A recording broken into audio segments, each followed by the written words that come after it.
L'interview du président Macron sur les questions d'éducation physique et sportive à l'école montre qu'il persiste et signe dans sa communication présidentielle qui est complètement coupée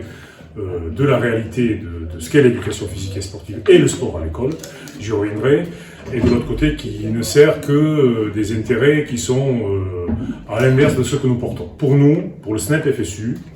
le sport à l'école existe bel et bien à travers l'enseignement de l'éducation physique et sportive et l'animation des activités sportives dans le cadre de l'association sportive. Tous les autres dispositifs, et notamment les dispositifs promus par le président Macron, à savoir les 2 heures de sport en plus de l'EPS, ne sont là que pour mettre en concurrence le monde sportif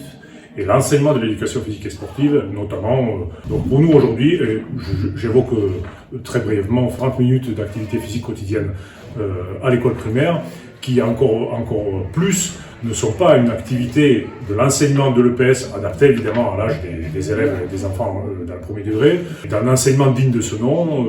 mais bien une organisation de la bougeotte sur les 30 minutes, ce qui ne veut absolument rien dire compte tenu de la lourdeur de ce qu'est l'enseignement de l'EPS, premier et second degré compris. L'ancien directeur de l'UNSS, M. Giraud, a été remercié par le ministère dans un contexte où, depuis plusieurs mois, le SNEP FSU, faute d'avoir été entendu aussi bien par monsieur le directeur national que par le ministère, a fini par appeler à sa démission. Je tiens à le préciser parce que c'est plutôt rare dans nos mots d'ordre, puisque nous estimons que ce sont les politiques menées et pas forcément les personnes qui sont là pour les appliquer,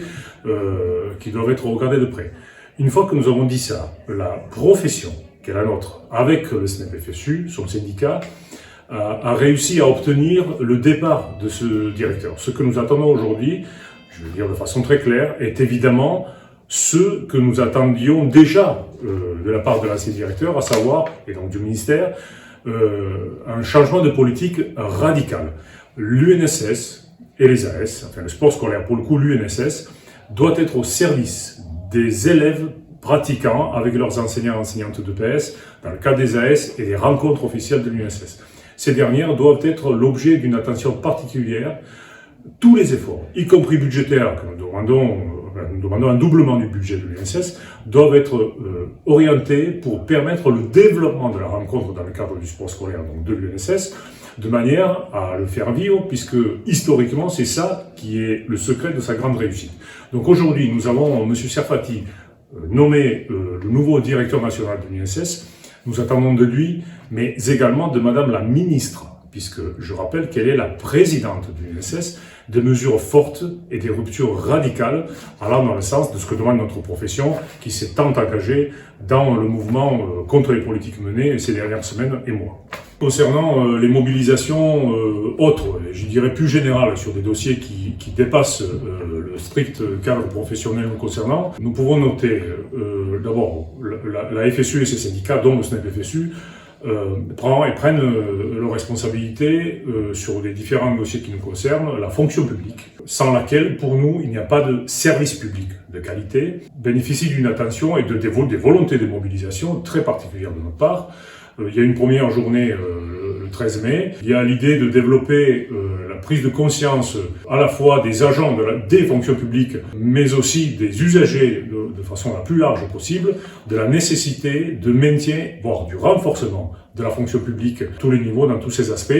de manière à renforcer les services publics d'éducation. Parce que tout affaiblissement de l'une est également, à terme, l'affaiblissement de l'autre. D'autres dossiers que nous pourrions mentionner, évidemment, la question de la réforme des retraites. Aujourd'hui, la FSU, ses syndicats, au sein de l'intersyndicale, nous avons la responsabilité, nous engageons notre responsabilité dans la création d'un mouvement le plus massif, le plus unitaire possible, à l'image de celui qui a existé il y a 2 ans, au moment des grandes mobilisations, puisque nous pensons d'abord qu'il est possible d'avancer et de gagner sur ce terrain. Nous pensons que les idées que nous avons portées, qui ont été soutenues par des dizaines de millions de Français, sont toujours d'actualité. Ces mêmes nos concitoyens ne sont pas opposés à ces idées. Ce n'est pas parce que le gouvernement, dans une volonté totalement antidémocratique, est resté sourd face à ces exigences qu'aujourd'hui, ces exigences deviennent caduques et valides du point de vue social-démocratique. Nous espérons que notre profession s'engagera aux côtés de son syndicat SNEP FSU et de sa fédération, la FSU, je le dis encore une fois, au sein de l'intersyndicale, je l'espère, la plus large possible, dans l'ensemble de ces mouvements qui sont en train de se développer, non seulement cette fin d'année, mais évidemment, je pense, à la rentrée prochaine, en septembre 2025. Il ne faut pas oublier un des signes de la mobilisation de notre profession, dans un laps de temps très court, la pétition contre la diminution de l'indemnité journalière en cas d'arrêt maladie à 90%, qui est censé générer beaucoup d'argent et d'économies sur le dos des salariés, a recueilli déjà plus de 70 000 signatures, ce qui est un signe qu'au sein de la fonction publique, les agents et agentes sont très concernés par ces questions et conscients des enjeux à la fois pour nos métiers, mais aussi pour notre pouvoir d'achat et évidemment, in fine, la qualité du service public.